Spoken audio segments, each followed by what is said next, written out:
Hello' everyone, কি খবৰ আপোনালোকৰ? সকলোৱে চাগে ভালেই আছে। আমাৰো ভালেই।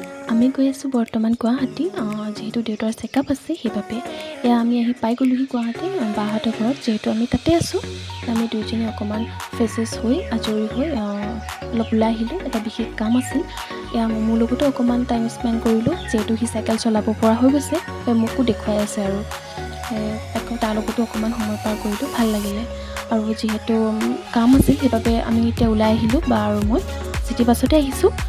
চিটি বাছত অহা কিন্তু মজাটো বহুত বেলেগ বাবে আমি এতিয়া বাছতে অহা যোৱা কৰিছোঁ। যিটো বজাৰলৈ যাব লগা আছিল, বজাৰলৈ বুলি আহিলোঁ এপাক।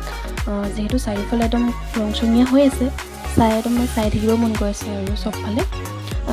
আমি বাছত কৰি সকলোবোৰ কাম যিহেতু আছিলে, সেইবাবে সকলোবোৰ কাম বন কৰি এতিয়া আহি আছোঁ। আৰু যিহেতু গধূলিও হৈছেহি, টাইমটো হৈ যায় পটককৈ আজিকালি, সেইবাবে এতিয়া আমি আহি পাই গৈছোঁহি।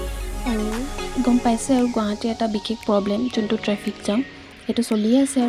আৰু সেই তাৰ চলাৰ মাজতে আমি দেখিলোঁ এটা বিৰাট ধুনীয়া এটা দৃশ্য, প্ৰাকৃতিক, যোনটো আপোনাৰ ব্ৰহ্মপুত্ৰ পাৰত যোনটো মানে গধূলিৰ পৰত হয়, ছানছেটৰ সময়ত বিৰাট ভাল লাগিলে সময়টো পাৰ কৰি। সেয়ে আমি এতিয়া আহি আছোঁ। আৰু আহোঁতেও চিটি বাছতে অহা যোৱা কৰিলোঁ, ভাল লাগিলে। ট্ৰেফিকতে আকৌ ফচি আছোঁ আৰু পামগৈ বুলি গৈ আছোঁ আৰু আশা পাতি আমি দুজনী এতিয়া কথা পাতি গৈ আছোঁ। আহি দেখিলোঁ একাপ চাহটো খাই লওঁ, চাহটোতো মেণ্ডেটৰী, সেইবাবে চাহটো